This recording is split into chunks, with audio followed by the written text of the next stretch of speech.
좋으신 하나님이 주시는 은총과 또 평화가 이 저녁에 사랑하는 여러분들과 함께 하시기를 빕니다. 에베소서는 바울의 서신의 꽃이라 불리웁니다.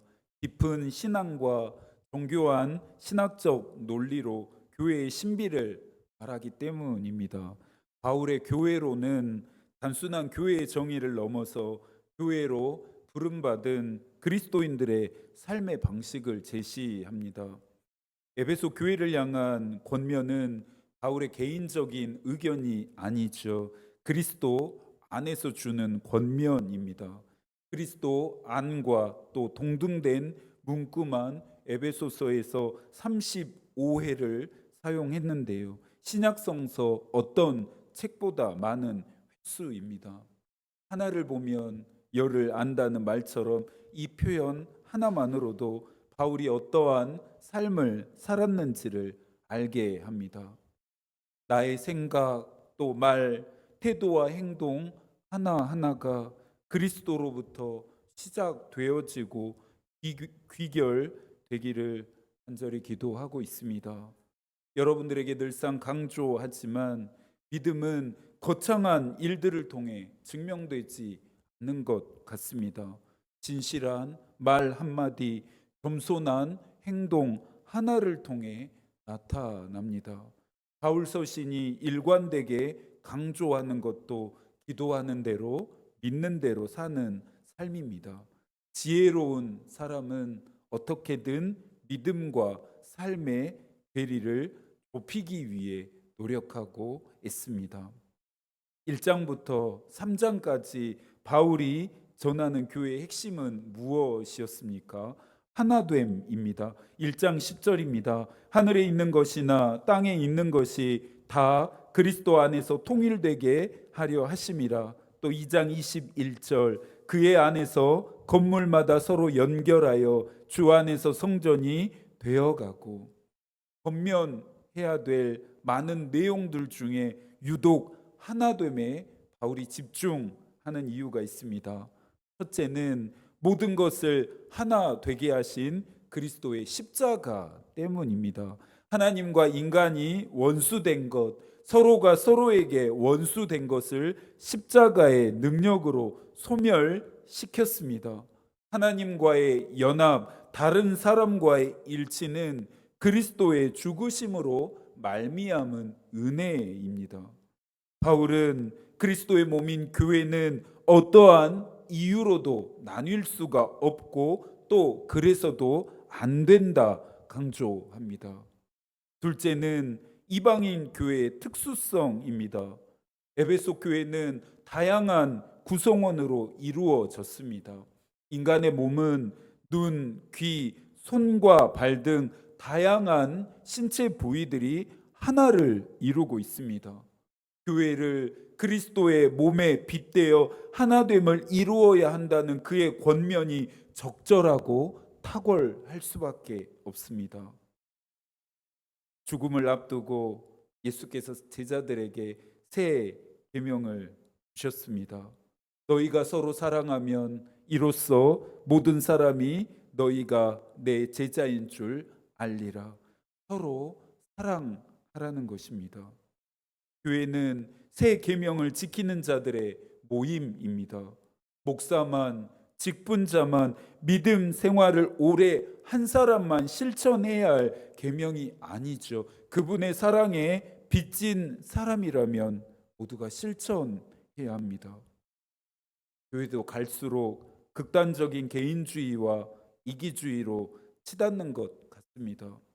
개인적 성향 자체를 비판하는 게 아닙니다. 개인적인 성향은 마땅히 존중되고 인정받아야 합니다. 교회의 연합을 깨트리고 일치를 훼손하는 극단적 영향력에 대한 지적입니다. 오늘날의 그리스도인들은 교회 안에서 불편하고 어려운 일은 경계합니다.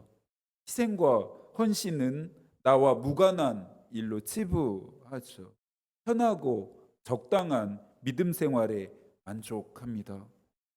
성도들의 공동 생활이라는 책에서 본 회퍼는 고난을 함께 짊어짐이 교회의 본질이고 서로를 향한 책임과 희생이라는 헌신을 강조했습니다. 우리가 잃어버린 소중한 가치들이죠. 나는 가는 곳마다 이 하나됨을 깨어지게 하는 것은 아닌지를 돌아봐야 하고, 있는 곳마다 생명과 평화와 안식을 선물하는 존재가 되기를 결단해야 합니다. 6절의 말씀을 한 번 더 읽겠습니다. 이는 이방인들이 복음으로 말미암아 그리스도 예수 안에서 함께 상속자가 되고 함께 지체가 되고 함께 약속에 참여하는 자가 됨이라. 한 구절 안에 함께라는 단어를 무려 3번씩이나 사용했습니다. 이방인들은 그리스도 밖으로 밀어내야 할 자들이 아니라 함께 상속자, 함께 지체, 함께 약속에 참여하는 자다 말합니다. 대적해야 할 상대가 아니라 사랑해야 할 존재임을 밝힙니다. 다양한 성향과 출신과 지역과 신분이 어떻게 하나 될 수 있을까요? 복음으로 말미암아, 즉 그리스도 안에서입니다. 그리스도 안에서 하나 되지 못할 것은 없습니다. 하나 되지 못함은 그리스도 밖에 있다는 증거입니다. 그리스도께서 십자가의 죽으심으로 완성하신 하나됨을 해체하기 때문이죠.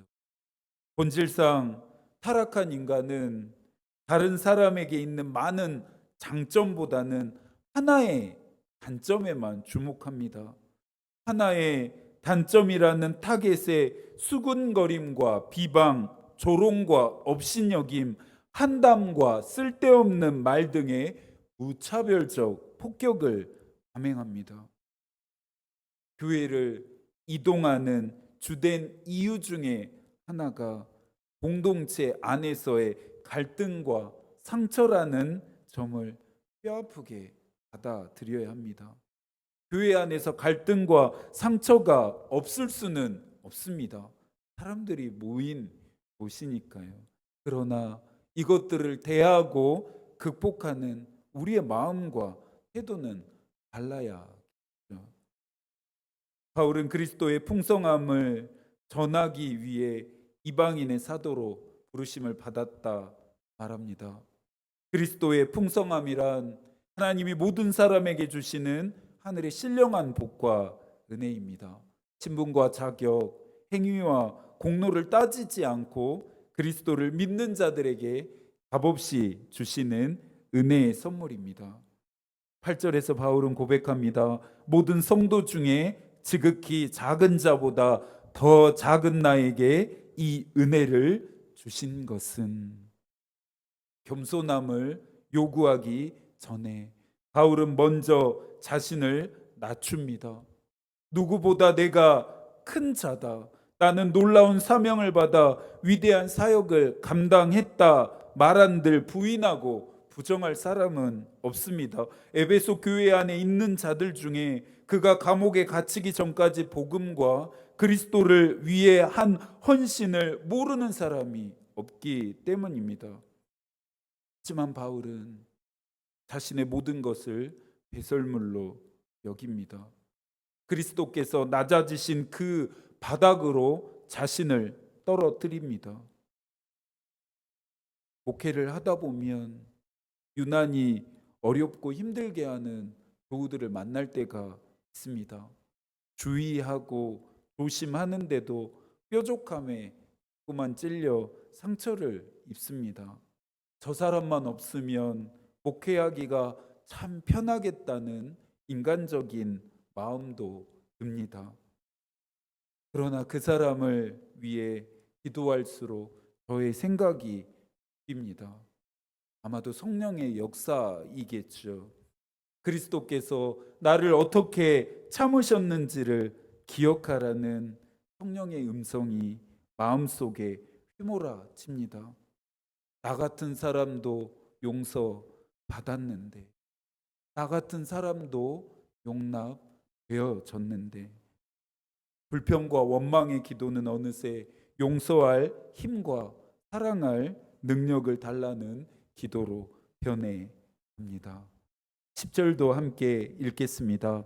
이는 이제 교회로 말미암아 하늘에 있는 통치자들과 권세들에게 하나님의 각종 지혜를 알게 하려 하심이니.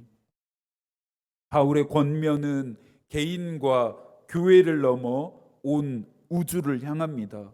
온 우주를 충만하게 하시는 그리스도와 이제 그분의 사역을 대신 하게 될 교회에 대한 선포입니다.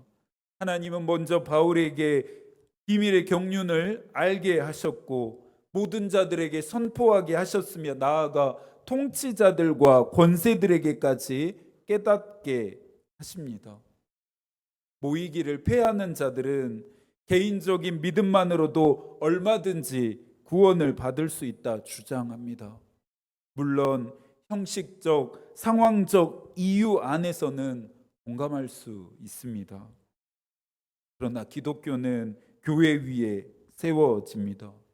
교회를 세우시는 분이 하나님이시고 하나님은 세우신 교회와 동역하시며 뜻을 이루어 가십니다. 1장부터 3장에서 말하는 신비는 그리스도의 몸인 교회를 통해 배울 수 있고 깨닫게 된다는 말입니다. 교회의 구성원이 된다는 것, 그래서 그리스도와 연결되는 것이 왜 은혜인지를 깨닫게 되십니까? 웨슬리는 그리스도의 몸인 교회에 살아있는 일원이 되고 또한 일원으로 계속 남을 수 있는 방법에 대해 말하는데요. 한번 들어보시겠어요? 모든 사람이 부지런함, 돌보는 마음, 수고함, 또한 지치지 않는 인내심을 가질 것, 성령의 화평의 결속으로 일치시키심을 유지할 것, 겸손과 온유함과 긴 고난과 서로 참음과 사랑의 신성함 같은 정신을 보존하기 위해 노력할 것입니다. 우리가 되찾아야 할 아름다운 정신들입니다.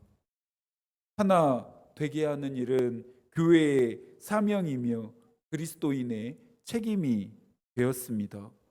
그리스도께서 하나 되게 하신 것을 힘써 지키며 그리스도와 하나 되지 못한 것을 연결함이 우리의 일이 되었습니다. 모퉁이 돌은 건축에서 직각으로 만나는 지점에 놓이는 중요한 돌입니다. 각도와 기준을 잡아주고 양쪽 벽들을 단단하게 연결해서 건물의 전체의 하중을 지탱합니다. 기꺼이 모퉁이 돌이 되겠다는 헌신은 그리스도의 몸인 교회를 든든히 서게 만듭니다. 견고하게 합니다. 이 헌신이 많은 교회일수록 세상의 유혹에 흔들리지 않고 마귀의 미혹에도 지지 않습니다. 하늘에서 이루어진 뜻이 이 세상에도 이루어지게 합니다. 우리 교회가 살아 역사하는 교회가 되기를, 그리고 우리는 모퉁이 돌과 같은 삶을 살기를 소망합니다. 남은 한 주도 하나님이 여러분과 함께 계시길 기도하겠습니다. 하나님의 마음이 우리의 기도가 되고 하나님의 뜻이 우리의 길이 되기를 빕니다. 아멘.